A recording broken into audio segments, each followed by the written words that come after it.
Assalomu alaykum Rizoboydan shartli muxlislari. Yevrozaborlarda har turidan keldi. Ekranda qoldirilgan nomerlarga buyurtma qabul qilamiz. Shoshilamiz. Bomba narxida skidkalar e'lon qilindi. Ukalar, akalar, ko'chadagi ishlarni bahona qilib, bolangizni tishi qiyshiq bo'lib turibdi. Olib bormayapsizmi tabibga? Gunohkorsiz.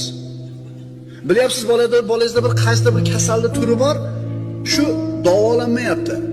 Orqaga surilib kelyapti. Gunohkor bo'lyapsiz. Chunki katta bo'lganda shu bola siz qilgan ish tufayli bir nogiron bo'lib qolsa, jismonan zaif bo'lib qoladigan bo'lsa, juda ham minnatdor bo'ladi sizdan. O'sha paytda menga qaraganinglar shunaqa bo'lmasdim ekan deb bir marta aytgan paytda chiqib ketadi buninglardan buloq bo'lib topgan hamma narsalar. Oilalardan, farzandinglardan ossanglar bir narsa qilinglar. Chunki sizlar qiyomatda javob berasizlar mana shu farzandlar ustida. Ulpatlab turib tursin, somordagi osh turib tursin,